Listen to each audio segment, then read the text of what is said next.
اب کابل میں جو طالبان کی جو لیڈرشپ ہے وہ بھی بڑی مضبوط لیڈرشپ ہے، کیونکہ ان کے ملا عبدالغنی برادر صاحب فاؤنڈر ہے اس تحریک طالبان کی جو تحریک ہے اس کے فاؤنڈر ہے، اور وہ ڈپٹی تھے ملا محمد عمر صاحب کے ڈپٹی تھے.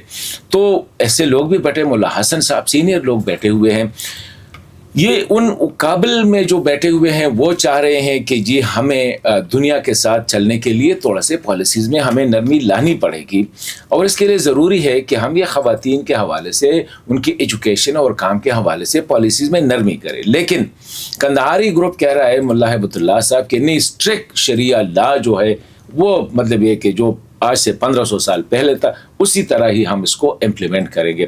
تو اس پہ اختلافات بہت زیادہ ہے. یہ ایک ہے. تیسرے ہم بات جو ہے وہ دنیا کے ساتھ انٹریکشن کا. ملا صاحب کی اپنی ایک پوائنٹ آف ویو ہے، وہ کہتے ہیں کہ میں کسی کے سامنے جواب دہ نہیں ہوں، اور پیورلی جس طرح ایک ہوتا ہے مذہبی جو خالص مذہبی اپروچ ہوتی ہے وہ یہی ہے کہ میں صرف اللہ کے سامنے جواب دہ ہوں، نہ میں امریکہ، نہ روس، نہ پاکستان، نہ ایران، نہ اسلامی دنیا، کسی کے سامنے میں جواب دہ نہیں ہوں. میں وہی کروں گا جو مجھے میرا اسلام کہتا ہے، ان کی نظر میں جو شریعت ہے. کابل کا انتظامیہ چاہ رہی کہ جس طرح گلف یا عرب ممالک کی طرح ہم ایک اسلامی نظام کریں گے، اور ان کے اندر جو ہے دنیا کے ساتھ روابط، عوام کے ساتھ روابط، ڈپلومیسی وغیرہ اسی چوکاٹ کے اندر کریں گے.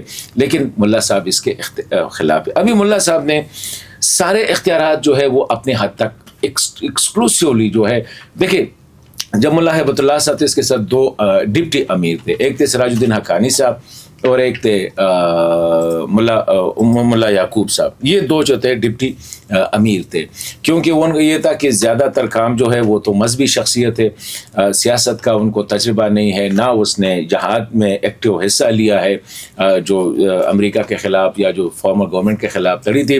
تو یہ جو تھے دونوں، سراج الدین حقانی صاحب کا ایک وسیع تجربہ ہے یہ جہاد میں اور یہ ریزسٹنس میں. ملا یعقوب صاحب کی ایک لیگیسی ہے کہ وہ ملا محمد عمر صاحب کے بیٹے ہیں. تو اس طرح یہ چلتے جائیں گے. لیکن فوری طور پر ان کو صرف بس منسٹر لیول تک رکھتے ہیں، ایک کو وزیر داخلہ، ایک کو وزیر دفاع دے دی گئی، اور ان سے باقی جو ہے نا وہ ڈپٹی امیر والی، نہ ان سے کوئی کنسلٹیشنز، نہ ان کی، نہ بلکہ وہ مل بھی نہیں سکتے. جس طرح وہ ملتے ہیں اس پہ بھی بات کریں گے. تو سارے اختیارات صرف ایک شخص کے شخصیت میں آ گئے، وہ تھے ملا ہیبت اللہ صاحب. ابھی یہ جو سفوکیشن پیدا کی گئی ہے کہ ایک سائڈ سے، اور سراج الدین حقانی صاحب یہ جب باتیں ہو رہی تھی دوحہ میں تو وہاں سے دنیا کے ساتھ بہت سی کمٹمنٹ ہو گئی ہے، خواتین کے حوالے سے، اپوزیشن کے حوالے سے، تعلیم کے حوالے سے، حکومت داری کے حوالے سے.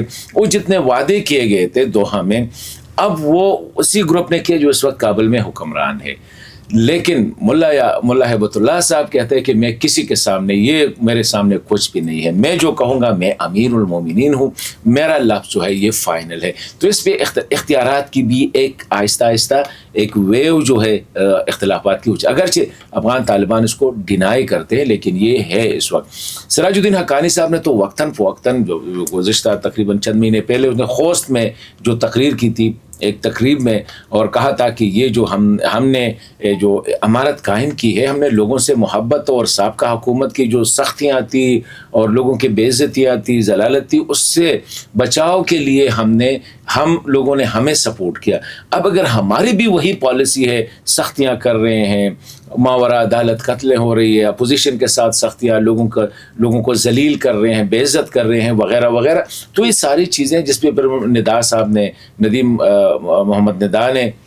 ندا محمد ندیم صاحب نے پھر اس کو کہا کہ امیر کا حکم جو ہے ہم سب کے لیے فرض ہے، وہ جو کہتا ہے وہ ہمیں فالو کرنا ہے، اپنی طرف سے کوئی انسٹرکشن ہمیں نہیں ہونی چاہیے. تو یہ بھی سننے میں آ رہا ہے کہ ملا یعقوب صاحب بھی مطلب ہے کہ کافی یہ حالات جو ہے اس سے اندرونی طور پر جو ہے ایک لاوا پک رہا ہے. اسی طرح بھی دیکھیں ملا عبدالغنی برادر صاحب سینئر موسٹ آدمی تھے، میں نے کہا اس طرح کو فاؤنڈر تھے تحریک طالبان کے، ملا محمد عمر صاحب کے ڈپٹی تھے، دوحہ ایگریمنٹ جو ہو رہا تھا اس کے چیف نیگوشیٹر تھے. ابھی اس بیچارے کو وزیر اعظم بھی نہیں بنایا گیا، اس کو ڈپٹی وزیر اعظم اور وہ بھی اکنامک افیئرس کا جو ہے محکمہ ہے اس کو دیا گیا ہے. تو یہ جو سچویشن ہے میرے خیال میں یہ آہستہ آہستہ خطرناک حد تک جو ہے جا سکتی ہے، اور اگر اس پہ اس طرح نہیں ہو سکتا ہے، میرے خیال میں ملا ہیبت اللہ صاحب کو بھی اور افغان جو کابل میں بیٹھے ہوئے ہیں، کہ اختلافات کو ڈینائی کرنے سے یا میڈیا پہ قطعاً لگانے سے، کسی کو بولنے سے منع کرنے سے اختلافات ختم نہیں ہو سکتے۔ یہ ایسا ہے جو اردو میں ہم کہتے ہیں کہ شتر مرغ جو ہے ریت کے اندر سر ڈال کے وہ کہتا ہے کہ میں کوئی مجھے دیکھ نہیں رہا ہے۔ یہ اختلافات آہستہ آہستہ بڑھتے جائیں گے۔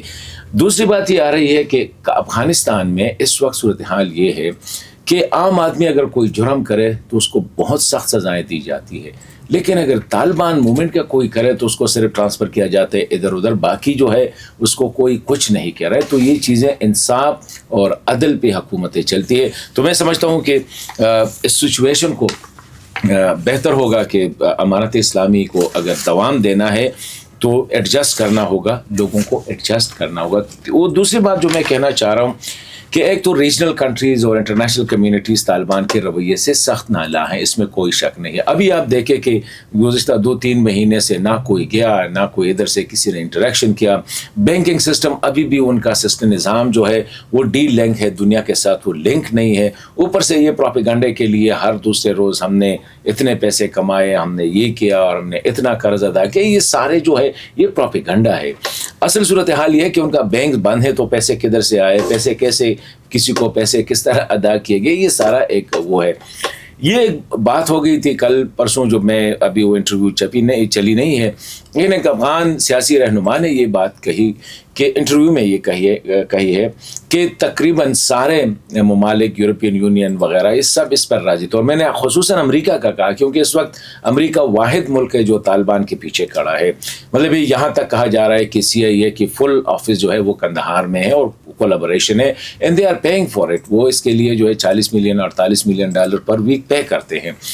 تو کہتے ہیں کہ ایران کے جو اسپیشلی پاسداران ہیں یا تاجکستان، ازبکستان وغیرہ، یہ لوگ بھی چاہ رہے کہ بس یار اس کو جو ہے اس سے چھٹکارا حاصل ہونا چاہیے، لیکن پاکستان از دا اونلی ہرڈل۔ اب پاکستان کیوں نہیں چاہ رہا ہے؟ میرے خیال میں پاکستان کا جو خدشہ ہے وہ یہ ہے کہ اگر طالبان کی حکومت کو زور زبردستی سے ہٹانے کی کوشش کی گئی تو افغانستان ایک بار پھر جو ہے یہ اندرونی جنگوں میں یہ مطلب ہے کہ جا سکتا ہے اور دوبارہ شروع ہو سکتی ہے، اور جس کا بڑا اثر جو ہے نا پاکستان پہ ہوگا، کیونکہ and of the day Afghan پھر پاکستان ہی کی طرف دیکھتے ہیں، پھر بارڈر کی طرف آنا ہوگا، پھر پاکستان بارڈر کو کراس کرنا پڑے گا۔ پاکستان چاہ رہا ہے کہ جیسے بھی نظام ہے اب یہ چلتا رہے، ایٹ لیسٹ افغان جو ہے اپنے ملک میں ہیں، یہاں سے ہم ریفیوجیز کا جو سلسلہ، جب تک یہ ریفیوجیز کا سلسلہ مکمل نہ ہوا ہو اس وقت تک کوئی ڈسٹربنس افغانستان میں نہیں چاہیے، بلکہ اس کے بعد بھی، تاکہ یہ بس وہاں افغانستان جو ہے اندر جو ہے کم از کم اس کی جیوگرافیکلی اور اس کی یونٹی جو ہے یہ برقرار رہے۔ اندر یہ تھوڑے سے تو میں چلتی رہے گی افغان طالبان اور TTP کے حوالے سے، اور اس کے لیے بھی ایک کمپریہنسو اسٹریٹجی بنائی گئی ہے۔ اور میرے خیال میں طالبان کو بھی پتہ ہے کہ اس دفعہ اگر پاکستان پہ حملہ ہوا، کوئی بڑا حملہ ہوا، تو نتائج بہت خطرناک ہو سکتے ہیں افغان طالبان کے۔